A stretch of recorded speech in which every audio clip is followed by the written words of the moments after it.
ಎಲ್ಲರಿಗೂ ನಮಸ್ಕಾರ. Welcome back to APG blogs. So yes guys, ಇವತ್ತಿನ ಒಂದು ತಮ್ನೇಲ್ ನೋಡಿ ನಿಮಗೆ ಗೊತ್ತಾಗಿರ್ತೈತಿ. ನಾನು ಇವತ್ತು ಹೋಮ್ ಮೇಡ್ ಚೀಸ್ನ ಯಾವ ರೀತಿ ಮಾಡೋದು ಅಂತಂದು ತೋರಿಸ್ಕೊಡಕ್ಕೆ ಹೊಂಟೀನಿ.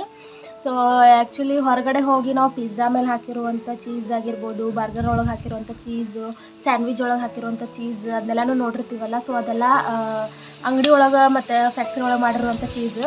ಸೊ ಇವತ್ತು ಮನೆ ಒಳಗನ ಈಸಿಯಾಗಿ ಮನೇಲಿ ಇರುವಂಥ ಐಟಮ್ಸ್ಗಳನ್ನೇ ಬಳಸ್ಕೊಂಡು ಚೀಸ್ನ ಯಾವ ರೀತಿ ಮಾಡೋದಂತಂದು ಹೇಳ್ಕೊಡ್ತಾ ಹೋಗ್ತೀನಿ.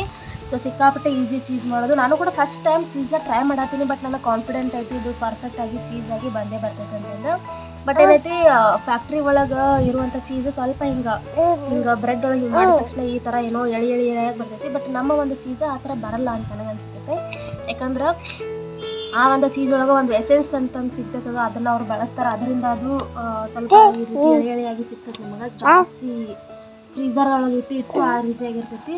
ನಮ್ಮ ಚೀಸು ಹೆಲ್ದಿ ಆಗಿರುವಂಥ ಚೀಸು, ಬಟ್ ಟೇಸ್ಟಿಗೆ ಮಾತ್ರ same to same as it is taste ಬಂದೇ ಬರ್ತೈತಿ. ಸೊ ಇವತ್ತು ಆ ಚೀಸ್ನ ಯಾವ ರೀತಿ ಮಾಡೋದು ಅಂತಂದು ನಿಮ್ಮ ಜೊತೆ ಶೇರ್ ಮಾಡ್ಕೋತೀನಿ. ನಾನು ಕೂಡ ಫಸ್ಟ್ ಟೈಮ್ ಮಾಡತ್ತೀನಿ.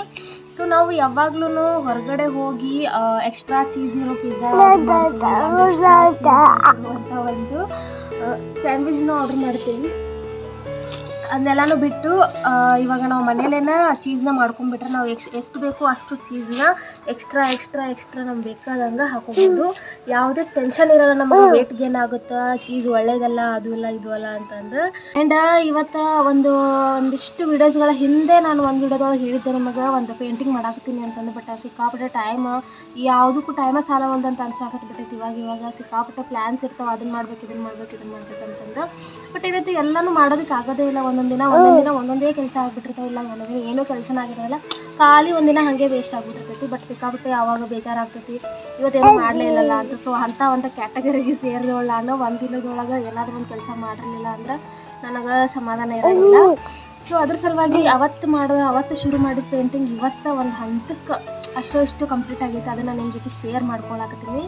ಅದನ್ನು ತೊಗೊಂಡೋಗಿ ಆಟಾಡೋಗಿ ಅಲ್ಲಿ ಹೋಗ್ದಾನೆ. ಇವಾಗ ಅದನ್ನು ತೊಗೊಂಡ್ಬಂದು ನಿಮ್ಮ ಜೊತೆ ತೋರಿಸ್ತೀನಿ. ಇವಾಗ ಆ ಪೇಂಟಿಂಗ್ ಮಾಡಬೇಕಾದ್ರೆ ನನಗೆ ಎಷ್ಟು ಸರ್ಕಸ್ ಆಯ್ತು ಅಂತಂದ್ರೆ, ಇವ್ನು ಕರ್ಕೊಂಡು ಮಾಡ್ಬೇಕಂದ್ರೆ, ಅವ್ನು ಮಲ್ಕೊಂಡಿರುವಾಗ ಮಾಡ್ಬೇಕಂದ್ರೆ ಅವನಿಗೆ ಎಕ್ಸ್ಟ್ರಾ ಮತ್ತು ಎದ್ಮೇಲೆ ಏನಾದರೂ ಬೇಕಲ್ಲ ತಿನ್ನೋದಕ್ಕಂತಂದು ಅದನ್ನು ಮಾಡ್ತೀನಿ. ಬಟ್ ಆಮೇಲೆ ಏನಾದರೂ ಎಕ್ಸ್ಟ್ರಾ ಕೆಲಸ ಇರ್ತಾವಲ್ಲ ಅದನ್ನ ಮಾಡೋದ್ರಲ್ಲಿ ಬ್ಯುಸಿ ಆಗಿಬಿಟ್ಟಿರ್ತೀನಿ ನಾವು ಮಲ್ಕೊಂಡಿರುವಾಗ.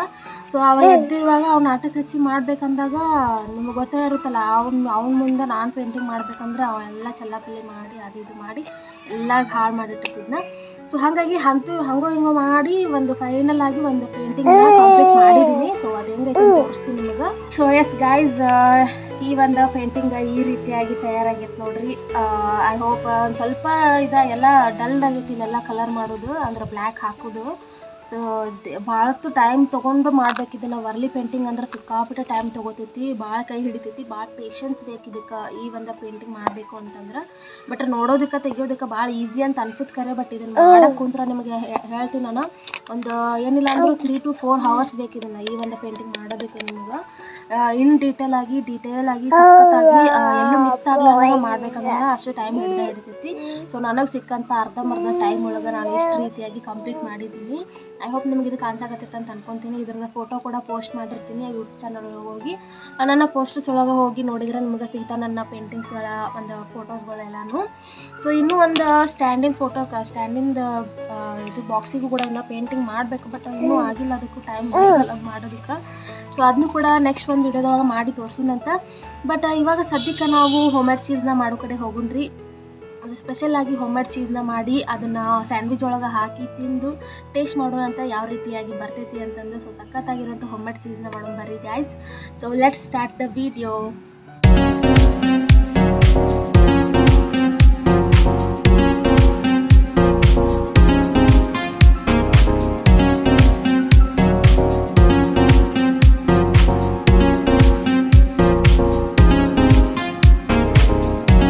ಇವತ್ತಿನ ಚೀಸ್ ರೆಸಿಪಿ ಮಾಡೋದಕ್ಕೆ ಇಲ್ಲಿ ನಾನು ಒಂದು ಅರ್ಧ ಲೀಟರ್ ಹಾಲನ್ನ ತೊಗೊಂಡಿನಿ. ಸೊ ಇದನ್ನು ಮೀಡಿಯಮ್ ಫ್ಲೇಮ್ ಒಳಗೆ ಇಟ್ಕೊಂಡು ಬಿಸಿ ಮಾಡ್ಕೋಬೇಕು. ಸೊ ಯಾಕಂತ ಹೇಳಿದರೆ ಇಲ್ಲಿ ಅರ್ಧ ಲೀಟರ್ ಯಾಕೆ ತೊಗೊಂಡಿನಿ ಅಂತಂದ್ರೆ ಫಸ್ಟ್ ಟೈಮ್ ಟ್ರೈ ಮಾಡಾಕತ್ತೀನಲ್ಲ ಈ ಒಂದು ರೆಸಿಪಿನ, ಅದ್ರ ಸಲುವಾಗಿ ಇದನ್ನು ಆದಷ್ಟು ನಾನು ಕಡಿಮೆ ಹಾಲನ್ನ ಯೂಸ್ ಮಾಡಿಕೊಂಡು ಟ್ರೈ ಮಾಡೋಣ ಅಂತಂದು. ಸೊ ಜಾಸ್ತಿ ಹಾಲು ಒಮ್ಮೆ ಯೂಸ್ ಮಾಡೋದ್ರಿಂದ ಇದೇನಾದರೂ ಕೆಟ್ಟು ಅಂದ್ರೆ ವೇಸ್ಟ್ ಆಗಬಾರ್ದಲ್ಲ, ಅದ್ರ ಸಲುವಾಗಿ ಸೊ ಕಡಿಮೆ ಪ್ರಮಾಣದಲ್ಲಿನ ಐಟಮ್ಸ್ಗಳನ್ನ ತೊಗೊಂಡು ನೀವು ಫಸ್ಟ್ ಟೈಮ್ ಟ್ರೈ ಮಾಡುವಾಗ ಯಾವುದೇ ಅಡುಗೆ ಆದರೂ ಸರಿ ಫಸ್ಟ್ ಟೈಮ್ ಟ್ರೈ ಮಾಡ್ತಿದ್ರೆ ಅದನ್ನು ಸ್ವಲ್ಪ ಐಟಮ್ಸ್ನ ಕ್ವಾಂಟಿಟಿನ ಸ್ವಲ್ಪ ತೊಗೋಬೇಕು.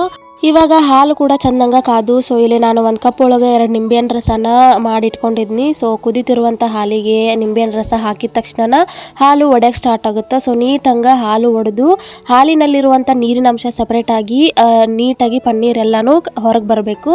ಸೊ ಈ ರೀತಿ ನೀಟಾಗಿ ಒಡೆದಾದ್ಮೇಲೆ ಹಾಲು ಅದನ್ನು ಕಂಪ್ಲೀಟಾಗಿ ಆಫ್ ಮಾಡಿಬಿಡ್ಬೇಕು. ಸೊ ನೀವು ನೋಡ್ತಿರ್ಬೋದು ಅಲ್ಲಿ ಯಾವ ರೀತಿ ಫುಲ್ ಕೆನೆಯಾಗಿ ಒಡೆದೈತಲ್ಲ. ಸೊ ಇದು ಒಡೆದಾದ್ಮೇಲೆ ಇದನ್ನ ಗ್ಯಾಸ್ ಆಫ್ ಮಾಡಿಬಿಡ್ಬೇಕು.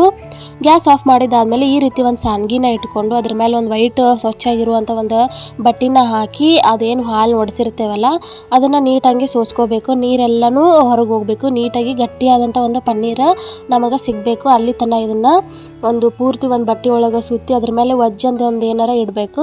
ಅವಾಗ ಏನೈತಿ ಸಾನ್ಗೆ ಒಳಗಿಂತ ಕೆಳಗೆ ಬೋಗಾಣಿ ಒಳಗೆ ನೀಟಂಗೆ ಅದ್ರೊಳಗಿರುವಂಥ ನೀರು ಕಂಪ್ಲೀಟಾಗಿ ಹೋಗ್ಬಿಡ್ತೈತಿ. ಸೊ ನಮಗೆ ಗಟ್ಟಿಯಾಗಿರುವಂಥ ಒಂದು ಪನ್ನೀರ ಸಿಗ್ತೈತಿ. ಸೊ ಒಂದು 2 ನಿಮಿಷ ಆ ರೀತಿ ಇಟ್ಟಾದ್ಮೇಲೆ ಈ ರೀತಿ ಗಟ್ಟಿಯಾದಂಥ ಒಂದು ಪನ್ನೀರ ನಮಗೆ ಸಿಗ್ತೈತಿ. ನೀವು ನೋಡ್ತಿರ್ಬೋದು ಇಲ್ಲಿ. ಸೊ ನಾನು ಆಲ್ಮೋಸ್ಟ್ ನನ್ನ ವೀಡಿಯೋಸ್ ಒಳಗೆ ಪನ್ನೀರ್ ಮಾಡೋದು, ಆಮೇಲೆ ರಸಗುಲ್ಲ ಮಾಡೋದು, ರಸಮಲಾಯಿ ಮಾಡೋದು ಇವನ್ನೆಲ್ಲನೂ ರೆಸಿಪಿಗಳನ್ನ ಹಾಕಿದ್ದೀನಿ. ಸೊ ನೀವು ಹೋಗಿ ಚೆಕ್ ಮಾಡ್ಕೋಬೋದು. ಸೊ ನೋಡ್ರಿಲ್ಲ ಯಾವ ರೀತಿ ಎಷ್ಟು ಚಂದಂಗೆ ಪನ್ನೀರ ಬಂದೈತೆ ಅಂತಂದು. ಯಾವುದೇ ಒಂದು ಹೊಸ ಅಡುಗೆ ಮಾಡಾಕತ್ತೀರಂದ್ರೆ ಸ್ವಲ್ಪ ಪೇಷನ್ಸನ್ನು ಇಟ್ಕೊಂಡು ಮಾಡಬೇಕು. ಯಾಕಂದ್ರೆ ಯಾವುದೇ ರೀತಿ ಹಾಳಾಗಬಾರ್ದಲ್ಲ, ಅದ್ರ ಸಲುವಾಗಿ. ಸೊ ನೀಟಾಗಿ ಪನ್ನೀರೆಲ್ಲ ಒಡೆದಿದ್ದೆಲ್ಲ ಗಟ್ಟಿಯಾಗೈತಲ್ಲ ಅದನ್ನು ಒಂದು ಮಿಕ್ಸಿ ಜಾರ್ ಒಳಗೆ ಹಾಕ್ಕೊಂಡು ರುಬ್ಕೋಬೇಕು. ಸೊ ಇದಕ್ಕೆ ರುಬ್ಬೋಕ್ಕಿಂತ ಮುಂಚೆ ಇದಕ್ಕೆ ಒಂದು ಸ್ವಲ್ಪ ನಾನು ಉಪ್ಪನ್ನ ಬೆರೆಸ್ತೀನಿ. ಸೊ ಚೀಸಿಗೆ ಒಂದು ಸ್ವಲ್ಪ ಉಪ್ಪನ್ನ ಬೆರೆಸಿ ಆಮೇಲೆ ಒಂದು ಸ್ವಲ್ಪ ನಾವು ಒಂದು ಚಮಚ ಅಷ್ಟು ನೀರನ್ನ ಹಾಕೋಬೇಕು. ಸೊ ಅದನ್ನು ನೋಡಿ ನೀರು ಹಾಕೋಬೇಕು. ಒಮ್ಮೆ ಜಾಸ್ತಿ ನೀರನ್ನ ಹಾಕೋಬಾರ್ದು. ಸೊ ಒಂದು ರೌಂಡ್ ನಾನಿಲ್ಲೇ ಮಿಕ್ಸಿ ಮಾಡಿದ್ದೀನಿ. ಸೊ ನೋಡ್ರಿ ಇನ್ನೂ ಕೂಡ ಇದು ಗಟ್ಟಿಯಾಗೈತಿ. ಅದ್ರ ಸಲುವಾಗಿ ಇದಕ್ಕೆ ಇನ್ನೊಂದು ಸ್ವಲ್ಪ ನಾನು ನೀರನ್ನ ಮಿಕ್ಸ್ ಮಾಡ್ತೀನಿ. ಸೊ ನೋಡ್ಕೊಂಡು ಮಿಕ್ಸ್ ಮಾಡ್ಕೋಬೇಕು. ನೀರು ಒಮ್ಮೆಲೆ ನೀರನ್ನ ಹಾಕಬೇಡ್ರಿ, ಯಾಕಂದ್ರೆ ಅದು ಜಾಸ್ತಿ ಅಳಗಾದ್ರೆ ಬಿಸಿ ಮಾಡುವಾಗ ಸರಿಯಾಗಂಗಿಲ್ಲ. ಸೊ ಈ ಒಂದು ಕನ್ಸಿಸ್ಟೆನ್ಸಿಗೆ ಬರಬೇಕದು. ನೋಡಾತಿರಲ್ಲ ನೀವು, ಕ್ರೀಮಿಯಾಗಿ ಬರಬೇಕದು. ಬೇಕಾದ್ರೆ ನೀವೆಲ್ಲ ಮಿಕ್ಸ್ ಮಾಡುವಾಗ ಆಮೇಲೆ ಇನ್ನೂ ಸ್ವಲ್ಪ ನೀರು ಹಾಕೋದು ಬರ್ತೈತಿ. ಅದ್ರ ಸಲುವಾಗಿ ಮಿಕ್ಸಿ ಮಾಡುವಾಗ ಒಂದು ಸ್ವಲ್ಪ ನೀರು ಹಾಕ್ಕೊಂಡು ಮಿಕ್ಸಿ ಮಾಡ್ಕೋಬೇಕು. ಸೊ ಅದನ್ನೆಲ್ಲನೂ ಮಿಕ್ಸಿ ಜಾರ್ಲಿಂತ್ರ ಒಂದು ಬೋಗಾನಿ ಒಳಗೆ ಈ ರೀತಿ ನಾನು ತೆಗೆದಿಟ್ಕೊಂಡಿನಿ. ಇದಕ್ಕೆ ನಾನು ಒಂದು 5 ರೂಪಾಯಿದ ಕಲರ್ ಸಿಗ್ತೈತಿ. ಸೊ ಅದನ್ನು ಫುಡ್ ಕಲರ್ ಅಂತ ಹೇಳ್ತಾರೆ, ಅದನ್ನು ತೊಗೊಂಬಂದು ಇಟ್ಕೋಬೇಕು. ಅದಾದಮೇಲೆ 1 ಚಮಚ ಅಷ್ಟು ಕಾರ್ನ್ಫ್ಲೋರ್ ಹಾಕೋರಿ. ಕಾರ್ನ್ಫ್ಲೋರ್ ಹಾಕ್ಕೊಂಡು ನೀಟಾಗಿ ಮಿಕ್ಸ್ ಮಾಡ್ಕೋರಿ. ಅದೆಲ್ಲೂ ಗಂಟು ಆಗಬಾರ್ದು. ನೀಟಾಗಿ ಸ್ಮೂತ್ ಪೇಸ್ಟ್ ಆಗಿ ಮಿಕ್ಸ್ ಮಾಡ್ಕೋರಿ. ಈ ರೀತಿ ಮಿಕ್ಸ್ ಮಾಡುವಂಥ ಸ್ಪೂನ್ ಇತ್ತಂದ್ರೆ ಅದನ್ನು ಕೂಡ ಯೂಸ್ ಮಾಡ್ಕೊಂಡು ನೀವು ನೀಟಾಗಿ ಮಿಕ್ಸ್ ಮಾಡ್ಕೋಬೇಕು. ಯಾವುದೇ ರೀತಿಯಾದಂಥ ಗಂಟು ಅಲ್ಲಿ ಇರಬಾರ್ದು ಕಾರ್ನ್ಫ್ಲೋರ್ದು.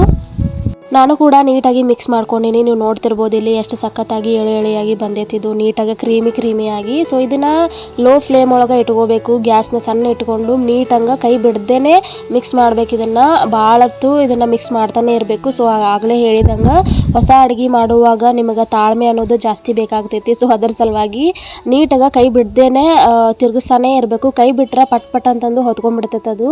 ಸೊ ಹೊತ್ತಂದ್ರೆ ಎಲ್ಲ ಮಾಡಿದ್ದೆಲ್ಲ ವೇಸ್ಟ್ ಆಗಿಬಿಡ್ತೈತಿ. ಅದರ ಸಲುವಾಗಿ ನೀಟಂಗೆ ಕೈ ಬಿಡ್ದೇನೆ ಸ್ಲೋ ಆಗಿ ತಿರುಗಿಸ್ತಾನೇ ಇರಬೇಕು ಇದನ್ನು. ಸೊ ತಿರುಗಿಸ್ತಾ ಇರುವಾಗ ಒಂದು ಸ್ವಲ್ಪ ಗಟ್ಟಿ ಆಗುವಾಗ ಪಟ್ ಅಂತಂದು ಒಂದಿಷ್ಟೇ ಚಿಟಿಕೆ ಅಷ್ಟು ಒಂದು ಕಲರ್ನ ನೀವು ಆ್ಯಡ್ ಮಾಡಬೇಕು. ಇಲ್ಲಿ ಕಲರ್ ಅನ್ನೋದು ಆಪ್ಷನ್ ಆಗೈತಿ, ನಿಮಗೆ ಇದ್ರೆ ನೀವು ಯೂಸ್ ಮಾಡ್ಕೊರಿ, ಇಲ್ಲಾಂದ್ರೆ ವೈಟ್ ಆಗಿರುವಂಥದ್ದು ಚೀಸ್ನ ರೆಡಿ ಮಾಡ್ಕೊಂಡ್ರು ಬರ್ತೈತಿ. ಈ ಒಂದು ರೆಸಿಪಿ ಮಾಡುವಾಗ ಎಲ್ಲಿ ಕೈ ಹಿಡಿತೈತೆ ಅಂದ್ರೆ ಇದನ್ನು ಮಿಕ್ಸ್ ಮಾಡುವಾಗನ ಕೈ ಹಿಡಿತೈತಿ. ಇಲ್ಲೇ ಜಾಸ್ತಿ ಹೊತ್ತು ಕೈ ಬಿಡದೇನೆ ತಿರುಗಿಸ್ಬೇಕಲ್ಲ, ಇಲ್ಲೇ ಸ್ವಲ್ಪ ಟೈಮ್ ತೊಗೋತೈತಿ. ಅದು ಬಿಟ್ಟರೆ ಭಾಳ ಅಂದ್ರೆ ಭಾಳ ಈಸಿ ಚೀಸ್ ಮಾಡೋದು. ಸೊ ಇಲ್ಲಿ ಒಂದು ಏನಿಲ್ಲ ಅಂದರೂ ಒಂದು 3-4 ನಿಮಿಷ ಇದನ್ನು ಕೈ ಬಿಡ್ದೇನೆ ತಿರುಗಿಸ್ಬೇಕು ಲೋ ಫ್ಲೇಮ್ ಒಳಗೆ ಇಟ್ಕೊಂಡು.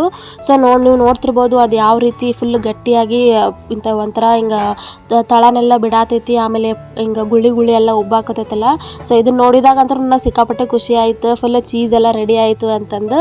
ನಮ್ಮ ಚೀಸ್ ರೆಡಿ ಆದ ತಕ್ಷಣ ಇದನ್ನು ಗ್ಯಾಸ್ ಆಫ್ ಮಾಡಿಬಿಡ್ಬೇಕು. ಮಾಡಿದ ತಕ್ಷಣ ಇಲ್ಲಿ ಒಂದು ಪ್ಲೇಟ್ ತೊಗೊಂಡಿನಿ. ಇದಕ್ಕೆ ಯಾವುದೇ ರೀತಿಯಾಗಿ ತುಪ್ಪ ಎಣ್ಣೆ ಬೆಣ್ಣೆ ಏನೂ ಹಚ್ಚಿಲ್ಲ. ಇಲ್ಲೇ ಪ್ಲೇನ್ ಪ್ಲೇಟಿಗೇನ ನಾವು ಬೊಗಾನಿ ಒಳಗೆ ಏನು ಚೀಸ್ ರೆಡಿ ಮಾಡೇವಲ್ಲ ಅದನ್ನು ಡೈರೆಕ್ಟಾಗಿ ಪ್ಲೇಟಿಗೆ ಹಾಕಿ ಈ ರೀತಿ ನಾ ಚಮಚೆಯಲ್ಲಿ ಅಗಲಗ ಮಾಡಿದೆ. ಸೊ ಮಾಡಿದ ತಕ್ಷಣ ಉಳಿದಿರುವಂಥದ್ದು ಚೀಸ್ನ ಕೂಡ ಈ ರೀತಿ ಇನ್ನೊಂದು ಪ್ಲೇಟ್ ಒಳಗೆ ಹಾಕಿದ್ದೀನಿ.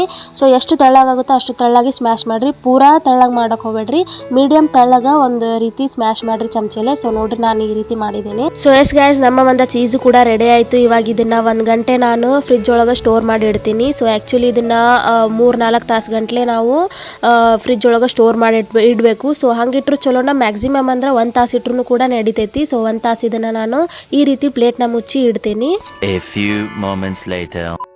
ಎಸ್ ಗಾಯ್ಸ್, ಇಲ್ಲಿ 1 ಅವರ್ ಆದಮೇಲೆ ಚೀಸ್ನ ತೆಗೆದು ನೋಡಿದ್ರೆ ಈ ರೀತಿಯಾಗಿ ಬಂದೈತಿ. ಸೊ ಆ್ಯಕ್ಚುಲಿ ನಾನು ಎಕ್ಸೈಟ್ಮೆಂಟ್ ಒಳಗೆ ಕಟ್ ಮಾಡಿಬಿಟ್ಟಿದ್ದೆ, ಚೀಸ್ನೆಲ್ಲ ತೆಗೆದು ನೋಡಿದ್ಬಿಟ್ಟಿದ್ದೆ. ಒಂಥರ ಖುಷಿ ಅಲ್ಲ ನಮಗೆ ಹೊಸ ಒಂದು ರೆಸಿಪಿನ ಟ್ರೈ ಮಾಡಿದಾಗ ಯಾವ ರೀತಿ ಬಂದೈತೆ ಅಂತ ನೋಡೋದೇ ಒಂದು ಖುಷಿ. ಸೊ ಹಾಗಾಗಿ ನಾ ಅರ್ಜೆಂಟ್ ಮಾಡಿ ವಿಡಿಯೋ ಮಾಡೋದು ಮರ್ತ್ಬಿಟ್ನಿ, ಹಂಗೆ ಕಟ್ ಮಾಡಿದ್ನಿ. ಸೊ ಇನ್ನೊಂದು ದೊಡ್ಡ ಪ್ಲೇಟ್ ಒಳಗಿತ್ತಲ್ಲ ಅದನ್ನು ಕಟ್ ಮಾಡಿ ತೋರ್ಸಾತೀನಿ ನೋಡ್ರಿ ಇಲ್ಲೇ. ಸೊ ನಿಮಗೆ ಯಾವ ಶೇಪ್ ಬೇಕೋ ಆ ಶೇಪ್ ಒಳಗೆ ಇದನ್ನು ನೀಟಾಗಿ ಸೊಕಾಶ ಕಟ್ ಮಾಡಬೇಕು. ಅಂತೂ 100% ಸಖತ್ತಾಗಿ ಬಂದೈತ್ರಿ. ನೀವು ಕೂಡ ಮರಿದನ್ನ ಟ್ರೈ ಮಾಡ್ರಿ. ಆ್ಯಕ್ಚುಲಿ ಸಿಕ್ಕಾಪಟ್ಟೆ ಚಂದ ಬಂದೈತಿ. ಇದು ಇನ್ನೂ ಸ್ವಲ್ಪ ಹೊತ್ತು ಫ್ರಿಜ್ ಒಳಗಿಟ್ರೆ ಇನ್ನೂ ನೀಟಾಗಿ ಬರ್ತೈತಿ ಲೇಯರ್. ಸೊ ಇದನ್ನು ಯಾವ ರೀತಿ ಸ್ಟೋರ್ ಮಾಡ್ಬೇಕಂತ ಹೇಳಿದ್ರೆ ಈ ರೀತಿ ಬಟರ್ ಪೇಪರ್ನ ಮಾಡ್ಕೋಬೇಕು. ಆ್ಯಕ್ಚುಲಿ ಬಟರ್ ಪೇಪರ್ ರೆಡಿ ಇದ್ದು ಅಂದ್ರೆ ಅದನ್ನ ಯೂಸ್ ಮಾಡ್ಕೊರಿ. ನನ್ನ ಹತ್ರ ಬಟರ್ ಪೇಪರ್ ಇಲ್ಲದೆ ಇರೋದ್ರಿಂದ ನಾನು ಇಲ್ಲಿ ಈ ರೀತಿ ಪೇಪರ್ನ, ವೈಟ್ ಪೇಪರ್ನ ಕಟ್ ಮಾಡಿ ಈ ರೀತಿ ಅದಕ್ಕೆಲ್ಲಾನು ಎಣ್ಣೆನೆಲ್ಲ ಹಚ್ಚಿ ಬಟರ್ ಪೇಪರ್ ಅಂತಂದು ರೆಡಿ ಮಾಡತ್ತೀನಿ. ಸೊ ಇದನ್ನು ಇದ್ರೊಳಗೆ ಹಾಕಿಟ್ರೆ ಅವೇನು ಚೀಸ್ ಲೇಯರ್ ಇರ್ತಾವಲ್ಲ ಒಂದಕ್ಕೊಂದು ಹತ್ಕೊಳ್ಳೋದಾಗಿರೋದು, ಆಮೇಲೆ ಹಿಂಗೆ ಸ್ಮ್ಯಾಶ್ ಆಗೋದು ಅದೇನೂ ಆಗೋದಿಲ್ಲ. ಅದ್ರ ಸಲುವಾಗಿ ಇದನ್ನು ಬಟರ್ ಪೇಪರ್ ಒಳಗೆ ಸ್ಟೋರ್ ಮಾಡಿ ಇಡಬೇಕು. ಸೊ ಇವನ್ನೆಲ್ಲಾನು ಪೇಪರ್ನ ರೆಡಿ ಮಾಡ್ಕೊಳ್ಳೋಣ ಇವಾಗ. ಸೊ ಆಲ್ಮೋಸ್ಟ್ ಈ ರೀತಿ ಒಂದು 10-15 ಪೀಸ್ಗಳನ್ನು ನಾನು ರೆಡಿ ಮಾಡಿ ಇಟ್ಕೊಂಡಿನಿ. ಸೊ ಇವಾಗ ನಾ ಹಾಕೋತೀನಿ ನೋಡ್ರಿ. ಈ ರೀತಿ ನೀಟಾಗಿ ಸೊಕಾಶ ಒಂದೊಂದೇ ತೊಗೊಂಡು ಇದಕ್ಕೆ ಬಟರ್ ಪೇಪರ್ ಒಳಗೆ ಹಾಕೋಬೇಕು. ಬೇಗನೆ ಮನೆಯಲ್ಲೇ ಸಿಗುವಂಥ ಐಟಮ್ಸ್ಗಳನ್ನ ಯೂಸ್ ಮಾಡಿಕೊಂಡು ಈ ರೀತಿ ಚೀಸ್ನ ಮಾಡ್ಕೋಬೋದು. ಸೊ ನಾನು ಬಟರ್ ಪೇಪರ್ ಕೂಡ ಮನೆಯಲ್ಲೇ ಮಾಡಿ ತೋರಿಸಿದೆ ನಿಮಗೆ. ಗೈಸ್, ಈ ರೀತಿ ಒಂದೊಂದೇ ಪೇಪರ್ನ ಇಟ್ಕೊಂಡು ಒಂದೊಂದೇ ಲೇಯರ್ನ ಒಂದೊಂದೇ ಪೇಪರ್ ಮೇಲೆ ಹಾಕಿ ಈ ರೀತಿ ಸ್ಟೋರ್ನ ಮಾಡಿ ಇಟ್ಕೋಬೇಕು. ಇದನ್ನು ಭಾಳ ದಿನ ಸ್ಟೋರ್ ಮಾಡಿ ಇಟ್ಕೋಬಹುದು. ಫ್ರಿಜ್ ಒಳಗೆ ಇಟ್ಟರೆ ಏನೂ ಆಗೋದಿಲ್ಲ ಇದು. ಸೊ ಹೊರಗಡೆ ಇಟ್ಟರೆ ಏನಾಗುತ್ತೆ, ಇದು ಸ್ವಲ್ಪ ಮೆಲ್ಟ್ ಆಗುತ್ತೆ ಬಿಸಿಗೆ. ಸೊ ಕೋಲ್ಡ್ ಆಗಿರುವಂಥ ವಾತಾವರಣದೊಳಗೆ ಚೀಸ್ನ ಇಡಬೇಕು. ನೀವು ನೋಡ್ತಿರ್ಬೋದು ಎಷ್ಟು ಸಖತ್ತಾಗಿ ಒಂದೊಂದು ಲೇಯರ್ ಒಳಗನೆ ಎಷ್ಟು ಚಂದ ಕಾಣಿಸತೈತಿ. ಇದು ಸೇಮ್ ಅಂಗಡಿ ಒಳಗೆ ಚೀಸ್ನ ಖರೀದಿ ಮಾಡ್ಕೊಂಡ್ಬಂದಾಗ ಕೂಡ ಇದೇ ರೀತಿ ಪೇಪರ್ನ ಹಾಕಿ ನಮಗೆ ಚೀಸ್ನ ಹಾಕಿರ್ತಾರೆ. ಸೊ ನಾವು ಕೂಡ ಮನೆಯಲ್ಲೇ ಈ ರೀತಿಯಾದಂಥ ಸಿಂಪಲ್ ಆಗಿ ಮನೆಯಲ್ಲಿರುವಂಥ ಐಟಮ್ಸ್ಗಳನ್ನು ಬಳಸ್ಕೊಂಡು ಆರಾಮಾಗಿ ಪಟ್ ಅಂತಂದು ಚೀಸ್ನ ರೆಡಿ ಮಾಡಿಬಿಟ್ವಿ. ಸೊ ನೀವು ಕೂಡ ಟ್ರೈ ಮಾಡಿರಿ ತಪ್ಪದೇನ. ಸೊ ಇದನ್ನು ಹಾಕಿ ಒಂದು ಸ್ಪೆಷಲ್ ಆಗಿರುವಂಥ ಸ್ಯಾಂಡ್ವಿಚ್ ಕೂಡ ಮಾಡಿ ತೋರಿಸ್ತಾರೆ ನಿಮಗೆ ಇವಾಗ. ಬ್ರೆಡ್ನ ಸ್ಯಾಂಡ್ವಿಚ್ ಮಾಡೋದಕ್ಕೆ ತಯಾರು ಮಾಡಬೇಕಲ್ಲ, ಅಷ್ಟರೊಳಗೆ ಇದು ಕೂಡ ಹೊರಗಡೆ ಇಡಬಾರ್ದು. ಈ ರೀತಿ ಬಾಕ್ಸ್ ಒಳಗೆ ಹಾಕಿ ಫ್ರಿಜ್ ಒಳಗೆ ಇಡ್ತೀನಿ ಇವಾಗ. ನೀವು ಕೂಡ ಈ ರೀತಿ ಬಟರ್ ಪೇಪರ್ ಎಲ್ಲ ಹಾಕಿ ಬಾಕ್ಸ್ ಒಳಗೆ ಹಾಕಿ ನೀಟಾಗಿ ಫ್ರಿಜ್ ಒಳಗೆ ಸ್ಟೋರ್ ಮಾಡಿ ಇಡ್ರಿ. ಇವಾಗ ಸ್ಯಾಂಡ್ವಿಚ್ ಮಾಡೋದಕ್ಕೆ ಇಲ್ಲಿ 4 ಬ್ರೆಡ್ ತೊಗೊಂಡು ಇಲ್ಲಿ 2 ಬ್ರೆಡ್ಡಿಗೆ ಇಲ್ಲಿ ಈ ರೀತಿ ರೌಂಡ್ ಆಗಿ ಕಟ್ ಮಾಡಿರುವಂಥ ತರಕಾರಿಗಳನ್ನು ಈ ರೀತಿ ಜೋಡಿಸ್ಕೋಬೇಕು. ಸೊ ಸ್ಯಾಂಡ್ವಿಚಿಗೆ ಮೇನಾಗಿ ಉಳ್ಳಾಗಡ್ಡಿ, ಟೊಮಾಟೊ ಆಮೇಲೆ ಕ್ಯಾಪ್ಸಿಕಮ್ಮು ಮೇನಾಗಿ ಬೇಕು. ಸೊ ಇವಾಗ ನಾವು ಮನೇಲೇ ರೆಡಿ ಮಾಡಿ ಇಟ್ಕೊಂಡಿರುವಂಥ ಸ್ಲೈಸ್ ಚೀಸ್ಗಳನ್ನು ಈ ರೀತಿ ಒಂದೊಂದಾಗಿ ನಾನು ಇಲ್ಲಿ ಆ್ಯಡ್ ಮಾಡತ್ತೀನಿ. ಸೊ ನಿಮಗೆ ಎಷ್ಟು ಬೇಕೋ ಅಷ್ಟು ಚೀಸ್ನ ನೀವು ಇಲ್ಲಿ ಆ್ಯಡ್ ಮಾಡ್ಕೋಬೋದು. ಸೊ ಈ ರೀತಿ ಬ್ರೆಡ್ನ ಎಲ್ಲನೂ ಕವರ್ ಮಾಡಿ ಒಂದು ಹಂಚಿನೊಳಗೆ ಎಣ್ಣೆ ಹಾಕಿ ಅದನ್ನು ಬಿಸಿ ಮಾಡಿ ಅದಾದಮೇಲೆ ನಾವು ಬ್ರೆಡ್ನ ಬೆನೆಸ್ಕೋಬೇಕು. ಸೊ ಸ್ಯಾಂಡ್ವಿಚ್ನ ಮಾಡೋದು ಸಿಕ್ಕಾಪಟ್ಟೆ ಈಸಿ ನೋಡ್ರಿ. ಇವಾಗ 1-2 ನಿಮಿಷದೊಳಗೆ ನಮ್ಮ ಪರ್ಫೆಕ್ಟ್ ಸ್ಯಾಂಡ್ವಿಚ್ ಕೂಡ ರೆಡಿ ಆಯಿತು. ನಿಮಗೆ ಎಷ್ಟು ಬೇಕೋ ಅಷ್ಟು ಚೀಸ್ನ ಕೂಡ ಇದರೊಳಗೆ ಹಾಕ್ಕೊಂಡು ನಾವು ಸ್ಯಾಂಡ್ವಿಚ್ನ ಮಾಡ್ಕೋಬೋದು. ಈ ರೀತಿ ನಾವು ಕಟ್ ಮಾಡಿ ಡೆಕೋರೇಷನ್ ಮಾಡಿ ಈವ್ನಿಂಗ್ ಸ್ನ್ಯಾಕ್ಸಿಗೆ ಅಥವಾ ಟಿಫಿನಿಗೆ ಕೂಡ ಈ ಒಂದು ರೆಸಿಪಿನ ಮಾಡಿ ನೀವು ಮಕ್ಕಳಿಗೆ ಕೊಡ್ಬೋದು, ಮನೇಲಿರೋರಿಗೂ ಕೂಡ ಕೊಡ್ಬೋದು.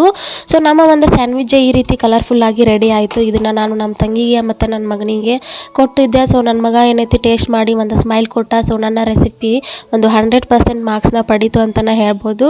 ಸೊ ನೀವು ಕೂಡ ತಪ್ಪದೇನೆ ಮನೇಲಿ ಟ್ರೈ ಮಾಡಿ ನಿಮ್ಮ ಮನೆಯಲ್ಲಿರೋರಿಗೂ ಕೊಟ್ಟು ನೋಡಿರಿ ಟೇಸ್ಟ್ ಹೆಂಗಿರುತ್ತೆ ಅಂತಂದು. ಸೊ ಎಸ್ ಗೈಸ್, ಇದಿಷ್ಟು ಇವತ್ತಿನ ಒಂದು ವ್ಲಾಗ್ ಆಗಿತ್ತು. ಈ ಒಂದು ವ್ಲಾಗ ನಿಮ್ಗೆ ಇಷ್ಟ ಆಗೈತಿ ಅಂತ ಅನ್ಕೊತೀನಿ. Thanks for watching. ನೆಕ್ಸ್ಟ್ ವ್ಲಾಗ್ನ ಸಿಗೋಣ್ರಿ ಇಂಥ ಒಂದು ಸ್ಪೆಷಲ್ ಆಗಿರೋ ರೆಸಿಪಿ ಅಥವಾ ಏನಾದರೂ ಒಂದು ಸ್ಪೆಷಲ್ ಆಗಿರೋ ಕಂಟೆಂಟ್ನ ಇಟ್ಕೊಂಡು ನಿಮ್ಮ ಜೊತೆಗೆ ಈ ಒಂದು ಎಲ್ಲ ವೀಡಿಯೋಸ್ಗಳನ್ನ ನಿಮ್ಮ ಜೊತೆ ಶೇರ್ ಮಾಡ್ಕೊತೀನಿ. So thanks for watching. Next ವ್ಲಾಗ್ನಾಗ ಸಿಗೋಣ್ರಿ. ಬಾಯ್.